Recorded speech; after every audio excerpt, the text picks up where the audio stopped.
Oh my god. Oh my God. You okay, bud? Matt's having so much fun. I'm having, this is the time of my life, man. Okay. We are. Where is Katie? She's upstairs. All right. Are we Okay, live? we are live. Hey, everyone. How's it going? Happy Tuesday night, and welcome to the Talk 11 Kitchen Table Talks. This is week 3. I think this is week 3 of Kitchen Table Talks, and us I kind think of 3. sitting around the table and having some conversations to bring you guys value. So while you are here, send us all the love, send us the likes and the thumbs and the hearts, and please make sure you're in the comments. Let us know if you have any questions while you're watching, and I'll be in there as well answering your questions and asking you guys some questions while we are live. And please feel free to share this video if you know people that will get some value out of it. We are here with 2 incredible people that are going to be talking to us about health and fitness. And please feel free to share this video if you know people that are best tips and tricks on how to keep the mind and the body healthy and the gut healthy while we're here, so that we can kind of get through and adapt to this new normal in the best way that we possibly can. So to say hi, so we've got Brian Douglas here. Brian is a fitness coach, certified trainer, and gym owner. And then we also have Joy McCarthy, who is a holistic nutritionist, author, blogger. And what I just found out by reading your bio is that you are a World Gourmand Cookbook Award recipient, which is very cool. So thank you for being here. And Matt, you guys went to school together, didn't you? We did. Odd one out. Years and years ago. Yeah, isn't it crazy how long ago it was? Yeah, we don't need to tell people how long ago it was. Needless to say, both Brian and Joy look far younger and healthier than I do, so I'm hoping they'll be able to help me out. Come on, Matt. You look pretty good, actually. This COVID rut that I'm in. Well, the good thing about this COVID rut that you're in is you're getting all the time to relax and recover. That's true, which is very important. Making the best of it. That's true. So what we want to do before we jump into all of the tricks and advice that you guys both have, the insights that you have for everyone watching about nutrition and what we can do at home when we're cooking and fitness, is in the Talk 11 style. Maybe give us a little bit of background about yourselves and where you've kind of come from, and kind of the trials and tribulations you faced, and your passions, and where you are now and how you got there and where you want to go. So Joy, tell everyone a little bit about what's your story? Yeah, so probably about 15 years ago, I left my good paying marketing job. I had a job at an advertising agency in downtown Toronto, was living the life. And I decided to leave that because I was miserable and just feeling unhealthy and unhappy. And I decided to follow my passion and go back to school to study nutrition, but holistic nutrition specifically. So, if I go back even further, the reason that it had always been something that really interested me was because in my teens and my 20s, I suffered from massive hormonal imbalance. I had, by the time I was 21, I had about half the hair on my head that I do now.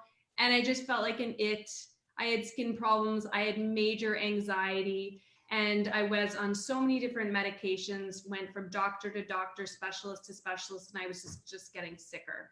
So it wasn't until I decided to take my health into my own hands and start doing my own research. And I literally was able to heal my own body from within with good nutrition, healthy lifestyle. And it transformed my life. And I knew, so this was in my early 20s, I knew someday, I didn't know when, but I knew someday that I would make a career out of this, because I knew that this information I was able to heal my body. I knew that more people than just me must be suffering. So I have to learn more. I need to educate myself so I can help people.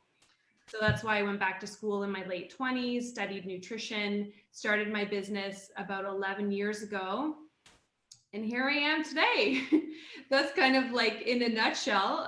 You know, my husband and I were now business partners, and we work our asses off. We have our own business, Joyous Health. Walker, my husband, does all the food photography.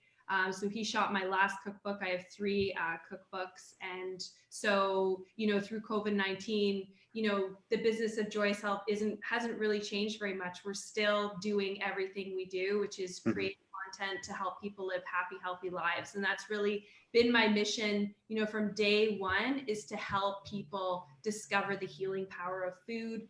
And really, I think the average person just doesn't know how good the body is designed to feel until they start to move their body, learning from people like Brian, eating well, and, you know, having a healthy lifestyle. I think it's really amazing how many of us don't even realize the power within us to feel amazing. Awesome. 3 cookbooks. Yeah. Yep. And I've started working on my 4th. So, but that'll be like, it takes so long. It's like, you know, a couple of years, but yeah, I love writing cookbooks.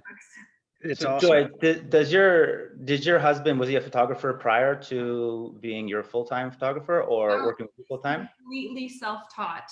Yeah, learning as he goes. Yeah, so he joined me full-time in 2013, and I was like, look, I need someone to take photos for the blog because I'm creating recipes all the time, because I was just taking the photos from my iPhone. And he's self-taught, and now he's like my last cookbook, the Joyous Cookbook, he did all the photos, which is absolutely incredible, because actually when I went to my publisher to negotiate the deal for my latest cookbook, I'm like, oh, they're not gonna let me have Walker shoot it because he's not a professional photographer. But then obviously they saw his work and knew he'd been shooting for the blog for the last few years. So yeah, so it's pretty cool. That's awesome. And Brian, who's been talking about writing a book Yes. for a long time. But Brian, why don't you give us a little bit of background about you and your beautiful family, and your the beautiful Kai right there, and where you've come from, and what you do now, and what your kind of your life purpose and goals are, and we'll use that as a jumping off point. So to start, Matt, let's just confirm that I've been talking about writing a book, not actually Correct. talking about a book. So That's right. Right? So, My bad. yeah. My bad. For me, fitness started, I guess, when I was young, and it was a byproduct with all the athletics that I was doing. As I developed into more sport and higher levels of sport, coaches were giving me programs to do on the side in terms of weightlifting and bodyweight exercises. So it just became something that I morphed into naturally and organically through my love for sport and my love for movement. As time went on, and as I was aging, less opportunities to play competitive sport started to diminish, and then I took on more opportunities to get into more kickboxing and yoga and strength training. And as time went on, and I'll probably save my real life story for your actual stage. All right. I started to recognize the insecurities that were within me. And as I became a trainer, I recognized that a lot of my clients were mirror images of what I was experiencing internally. Sometimes they were just coming with opposite situations, meaning they had more weight to lose than I did, as I wanted to gain weight. And as I started to really dive deep into my own belief systems and my limiting belief systems, I started to kind of uncover patterns and things that I needed to, as kind of like an onion, peel away layer by layer. And then I've been a trainer for over 25 years now.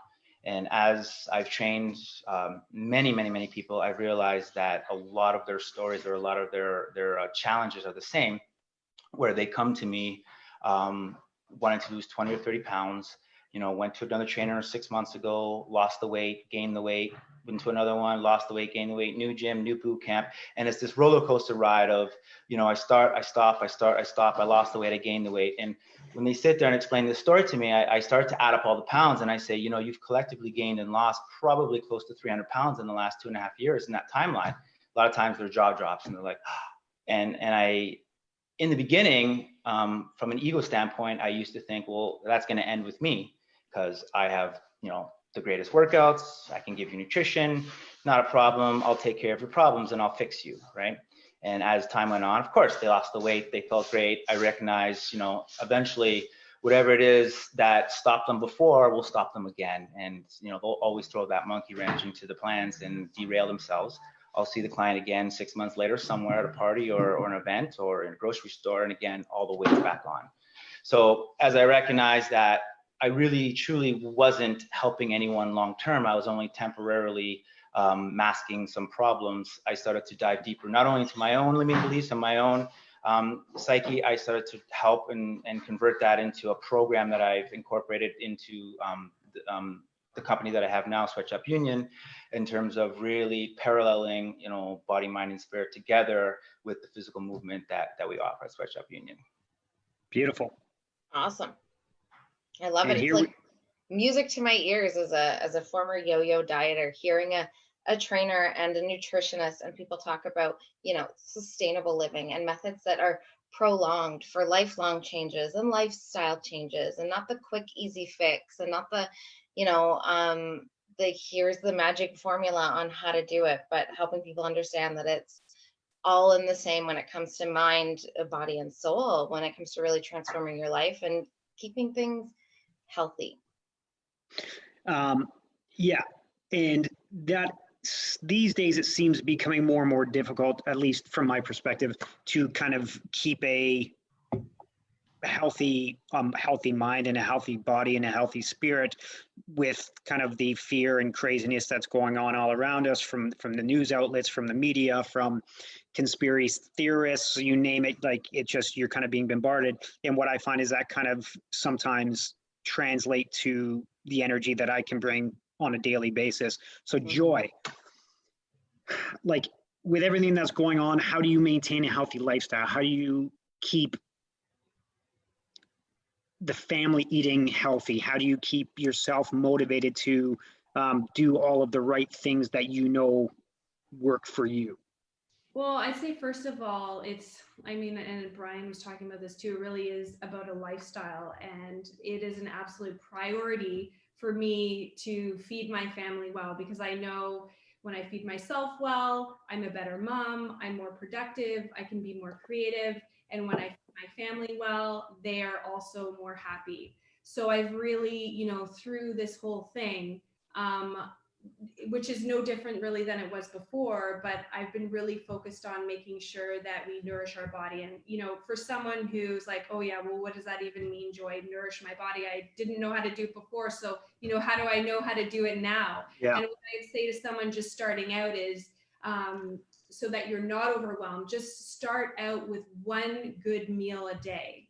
Don't try and be perfect. Don't try and make 3 good meals and, completely avoid sugar, even though I would encourage people to avoid sugar, because that's definitely, people are gravitating towards sugar because it is a comfort food. But what I would suggest for people who don't know where to start is just start with breakfast. Just get a good breakfast in and start there. If that's something you're already doing and you're committed to, then I would say eat more plants. At breakfast, lunch, and dinner, try and fill half of your plate with plants. If you're like, but plants for breakfast, what am I going to eat? Have a smoothie, throw a handful of spinach in there, make an omelet, chop up some onions, some tomatoes, especially if you're at home and you have the opportunity to cook more. Like, it's interesting. I think probably one of the best things to come out of COVID-19 is that people have to cook. And I've always said, if you can read, you can cook. So anyone who feels a bit intimidated, just, go online and search a recipe and try something new. So Go to Joyous Health. Yeah, there you go. Go to joyoushealth.com. I have hundreds of free recipes. So Joy, I would recommend buying your cookbook. So Joy, Bruna is asking if you could share a couple healthy, child-friendly meals to prepare with the kids. Oh, that's my wife. That's my wife. Joy. Oh, hi, Bruna. You're just gonna, Hi, Bruna. She's gonna come over and just show us. How about that? Well, I think as young as possible, I think it's really important to get your kids in the kitchen. Learning how to cook is a life skill. and we Yeah. all need to learn how to do it. So just get your kids in the kitchen and start with pancakes. If you have no clue how to cook, then okay, pancakes in a box, add some water, but just get your kids involved with food. Kids need to know where food comes from. But if you don't know where to start, making pancakes is great. I've got lots of really easy pancake recipes. I have been baking a lot. So I get my daughter in the kitchen. We've been baking muffins and banana bread and like healthy things that we can have as snacks instead of, going to sugar, having like a healthy banana bread. And then in terms of like more main meals, I think if you have a family and you have kids, I think doing like soups and stews and chilies, it's a great way to get kids involved, doing lots of chopping, and then you can batch cook. So you have some healthy meals for a couple days. It's awesome. Brian? So Joy, I just want to let you know that I eat a handful of spinach, like directly just from plate to my mouth for breakfast. Like Popeye. And my family thinks it's absolutely disgusting. Why So don't you put it in a shake? No, I'm hardcore. I just like to go all in. So I eat a full grapefruit, a full cup of spinach, and then a tablespoon of hemp hearts right in my mouth. That sounds delicious. No, it really doesn't. You guys should try it. I eat for performance, not for taste. So. Hey, Brian. So one of the biggest things that I've kind of witnessed and people talking about, and I mean, all of the news feeds that you look at, or at least that I see, are about home workouts and being motivated. And I know that, motivation can dwindle when people are at home, especially when they're told, you can't go to the park, you can't go to the gym, you can't, go, on hiking trails, or you can't go do steps, on the Hamilton Mountain, whatever it is. What can people do at home to stay active, to stay involved and engaged? Well, I think it would all start with, number one is making sure that you stay consistent with a routine. So whatever your wake up time was prior to COVID, if you're off, now I would do your best to try to stay within a half an hour window of that. And then again, your nighttime routine, getting to bed at roughly the same time you normally would have prior to COVID, and sticking with this routine. I'm part of a program that we do at Sweatshop Union called Life Mastery. And part of it is all about learning your bookends. So your bookends are winning the day between your morning routine and your night routine.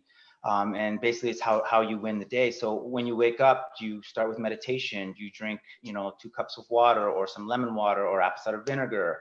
Do you meditate? Do you take a walk in nature? Do you set intentions? So how is it that you start your day to get your day up and running?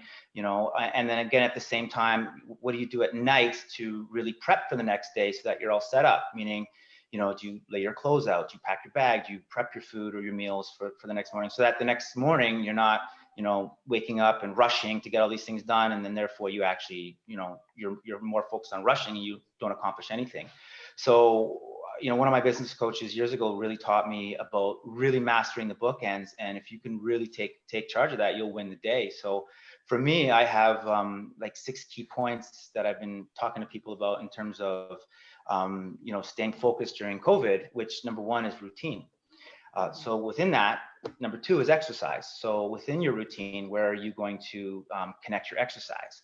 So there's many options, and not everyone likes working out. So there's many things you can do, obviously, which takes us on to number 3, which is get outside and go for a walk. So there's, first level you can do is just go for a walk with your dog or your family or yourself. And then you can take it up to the next level by maybe getting a bicycle and just going for a bike ride. If you have kids, what can you do in terms of physical activities with the kids? Are your kids into sports? Play the sport that the kid likes, whatever that is. Have a dance party, like just dance around with your kids. Pick up your kids and move them around. These are just simple things that you can do right off the bat. And then beyond that, plugging in an actual routine that you are already committed to or you're in love with, whether it's yoga, Pilates, stretching, running, any one of these body weight versions. If you don't have any equipment at home, just plugging that in. And then part of the 6 tips that I'm talking to people about, number 4 is just like getting out with the old and in with the new.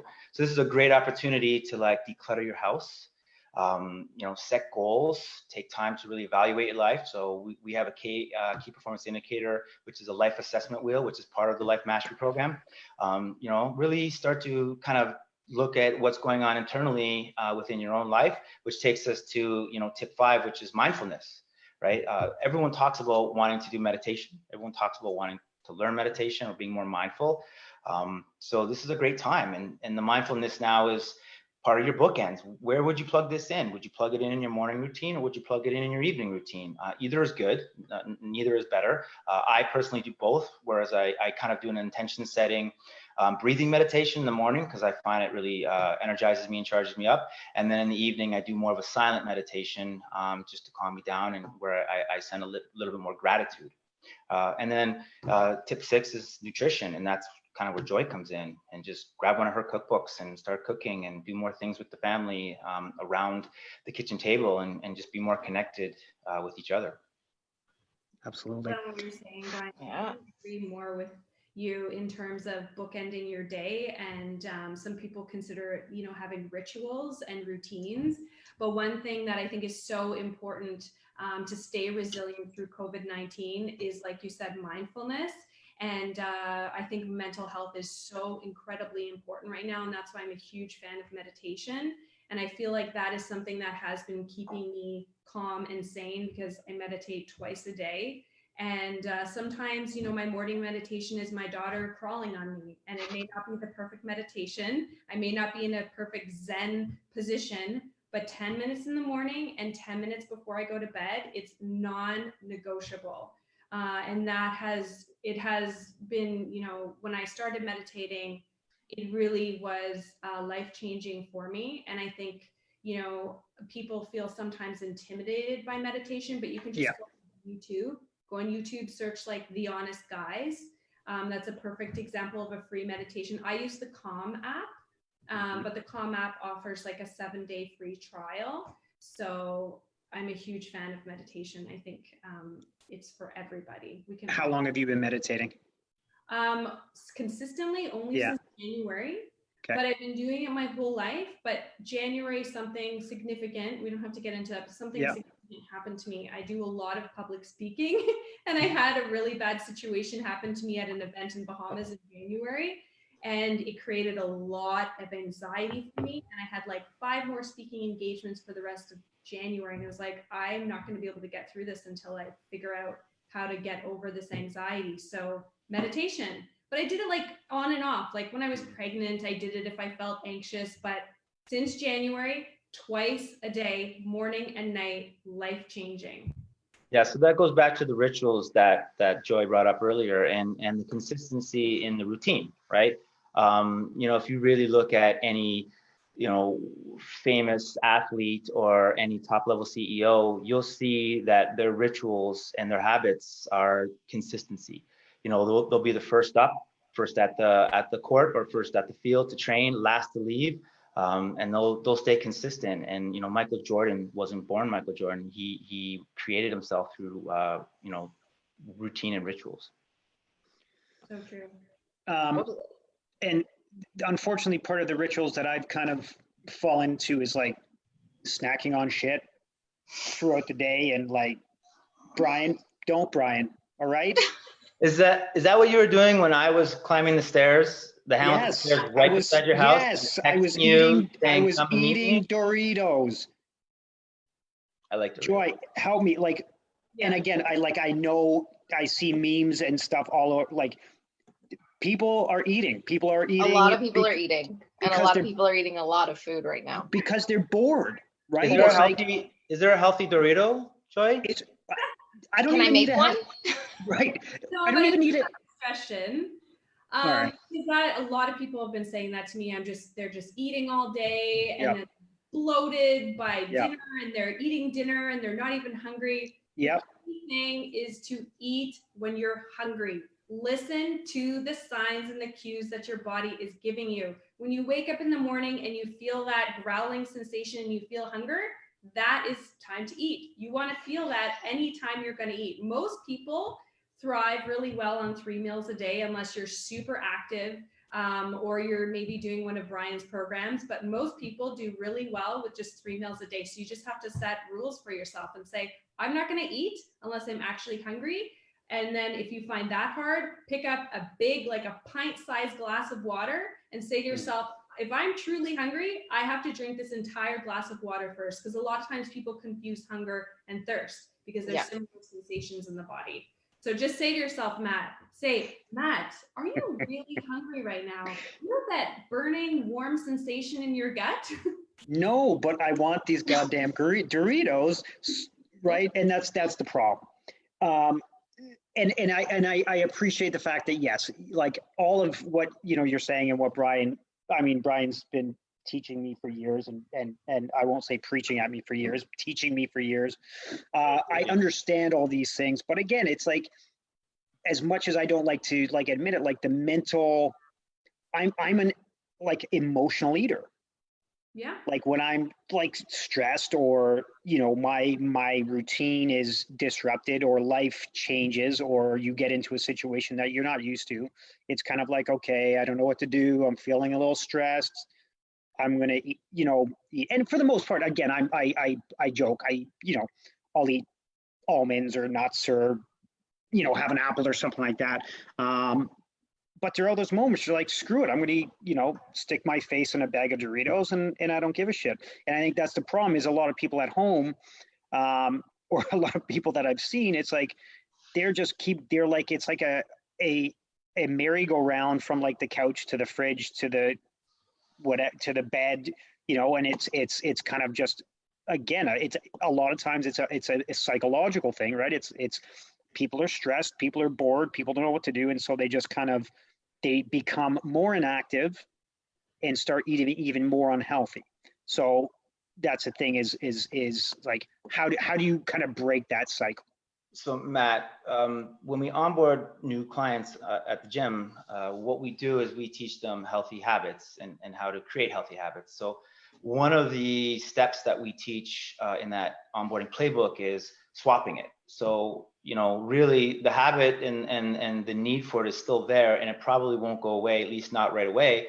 So what you do is just swap it. So if it's something crunchy you're looking for, just swap the negative crunch for more of a healthier crunch. So, just switch the Dorito to a kale chip, right? It's still crunchy, and it'll probably still satisfy you in the same way. You'll just, same thing with coffee. So if someone comes in, they're like, oh, I drink like 4 or 5 coffees a day. We try to wean them off. Is that Barry? We try to wean them off. I said Farah. Oh, Farah, sorry. I'm at 2 coffee a day. Awesome.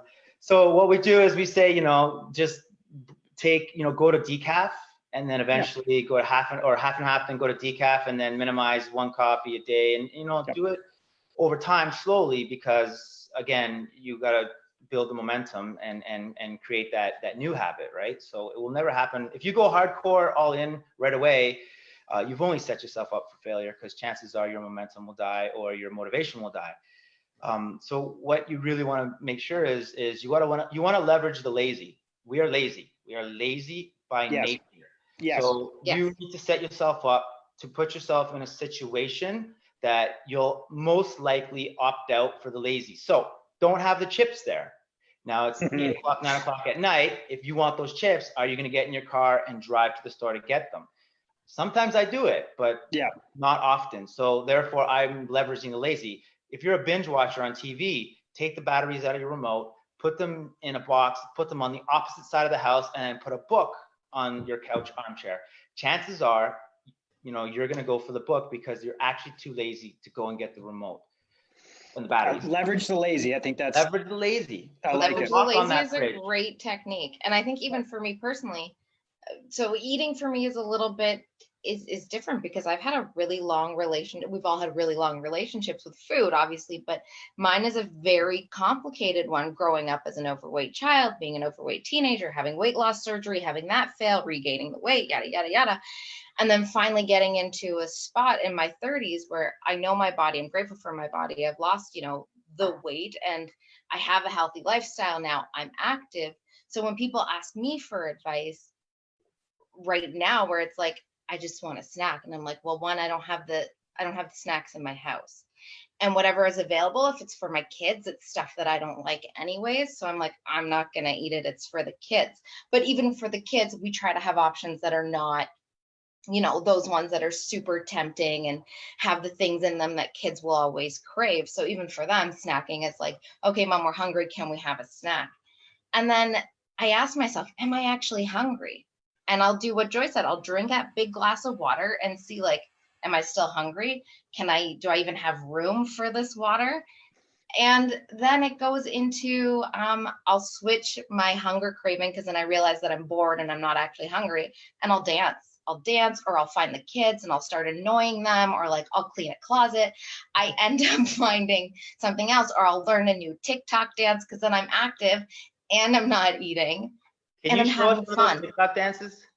Pardon? Can I see one of those TikTok dances right now, please? Right now, Whoa. I can't do them sitting.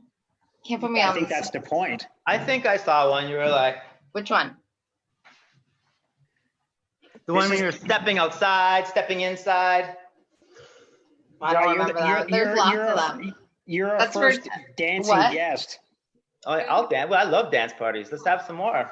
Oh, we have at least 2 dance parties a day at my house. Sometimes I'm the only one dancing, but it's fine. I think next Talk 11 roundtable should just Yeah. be like dance party. Dance party. That's I agree. fair. We all got to turn on some funky lights in our house and let's just dance. All right.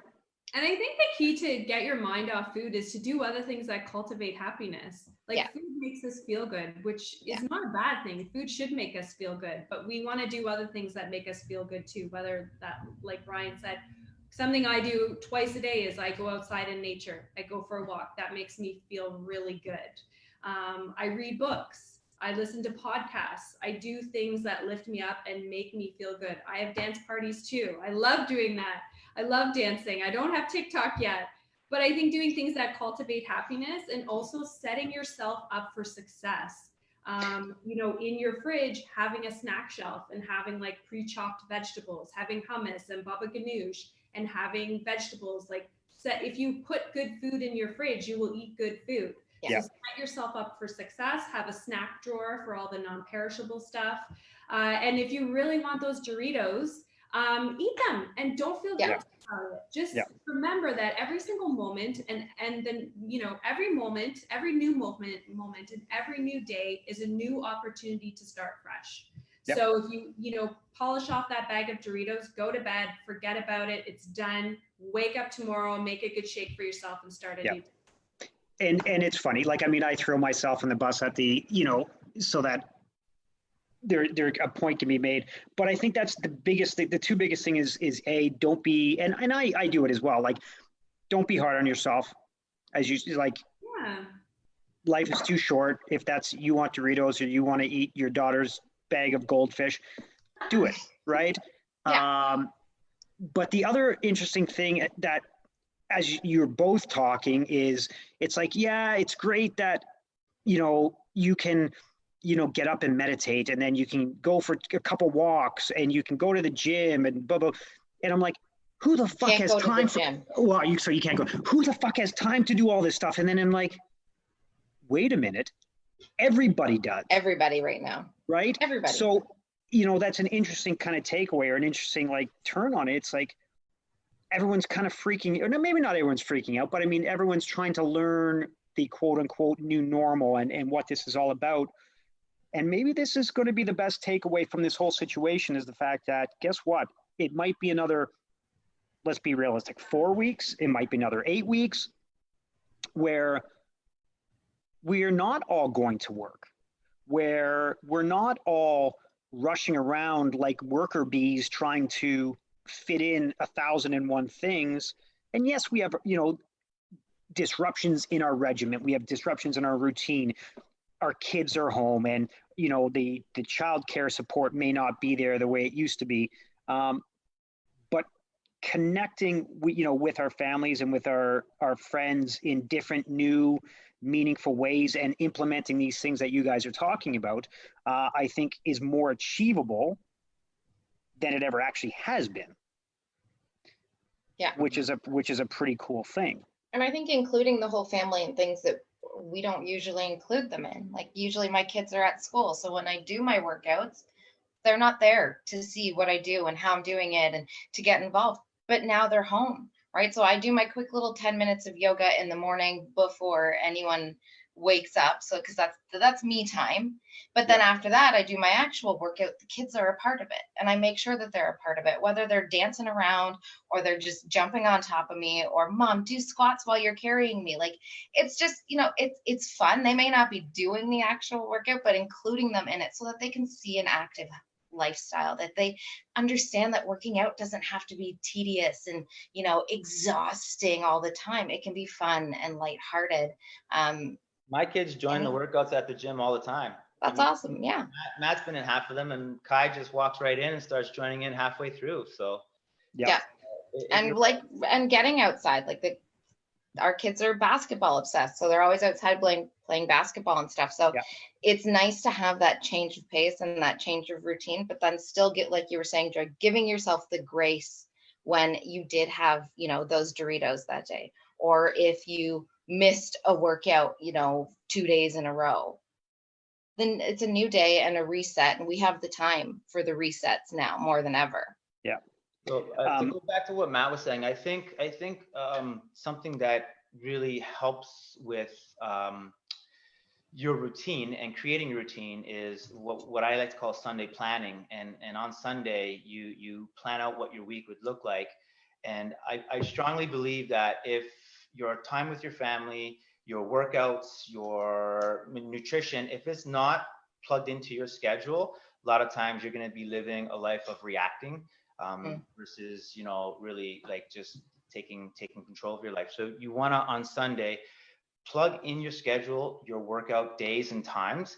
And at that point, if you own a business or you're a very busy parent, and shit happens and you don't get your workout in that day, it is okay. But ultimately, when you've already planned of how your week looks like, you're going to be more consistent with that. And it's kind of like a train, right? Like a train leaving the station takes the most amount of energy to get it up to speed. And then it takes 80% of its fuel to get it up to speed, of its energy to get it up to speed, and only 20% to finish the rest of the journey. We are just like that. Getting that momentum and getting that routine takes all your effort and energy.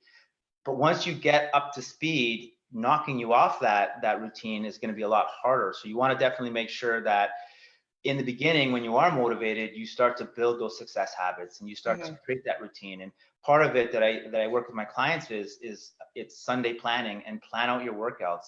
I get it. Stuff happens, car breaks down, kids need a ride somewhere last minute. I understand that, but more times, like Joy said earlier, it's non-negotiable for her 10-minute meditations and her bookends in her morning and night. It's non-negotiable. If you write in a lot of non-negotiables, you'll see how you'll become more consistent. And the more consistent you are, it's a compound effect. The more you do it over and over and over again, that's where you're going to get the results. Not doing an awesome training program for 3 months and then stopping for 4. Doesn't work. No. Why are you looking at me when you say that, Brian? Ironically, you sent a screen, so I was just, All right. So I think before we wrap up, Brian, what are 3 versatile, affordable, at-home pieces of equipment that people can get if they don't have it to support their lifestyle? Or do people even need equipment? Can they just do body weight workouts? Is that sufficient? Yeah. I mean, it's sufficient for all aspects of what people would want in terms of body composition, like building muscle, losing weight, getting more, having more cardiovascular health, or even just mental health. I mean, your 2 main ones are yoga and running. I'm not a huge fan of long distance consistent running, but I mean, those are the most inexpensive forms of fitness right there. And then beyond that, you can go into body weight HIIT, and then body weight strength. It's very affordable, and it's very easy to do. There's a million programs on YouTube, and there's a million apps out there now that are free, so you can get one of them and just start somewhere. And then beyond that, then I would recommend dumbbells, because then you can get a full body workout, resistant workout with dumbbells that you could also use into some forms of cardio and HIIT aspects. Beyond that, I would go to kettlebells. Same thing. You can still use kettlebells for resistance training, but they are more of a cardiovascular tool. And then my favorite would be sandbag.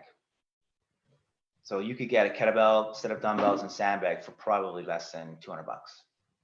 Sandbag, like literally lifting up a sandbag? Yeah. A bag full of sand, because once you lift it up, the shift in the weight will really work on all aspects of the balance and proprioception, and it's really challenging. You can do strength training with it, you can do cardio workout with it, and it's good for your legs. Awesome. And do you have any online programs available right now that people can check out? Yeah, we've just started a whole virtual online training where you get 2 classes a day. Online, we're recording them as well and putting them back into a playbook. So if you can't make the times that we offer, then you'll have access to them anytime throughout the day. Beyond that, we've created online workouts with video snippets that you can actually see the exercises and how to perform them correctly. We've embedded timers into them as well, so that you actually have the timer to go with it, plus a PDF breakdown. So if you want to go off Wi-Fi, go off, down into the basement or go into a park or down the street, you can literally print the PDF. You have the timer. You just download it on your phone, and then you can plug and play and just go. That's awesome.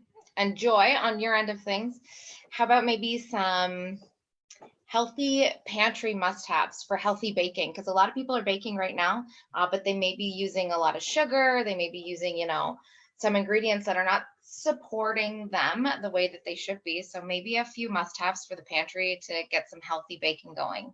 Yeah, so I would say with baking, the first thing that comes to mind are making sure you stock your cupboards with healthy natural sweeteners. So my go-tos are definitely maple syrup. If I'm making something that I'm not cooking it, then I use honey, because ideally you want to consume honey in a raw form. I like coconut palm sugar as well. But maple syrup is definitely tops when it comes to baking. That's for sure my favorite to use. And then in terms of flours, I do a lot of like gluten-free cooking, but I'm not talking like white rice flour. I'm talking like really nourishing flours, like coconut flour that is protein and fiber. So I use a lot of coconut flour. I use almond flour. Almond flour is a little bit expensive.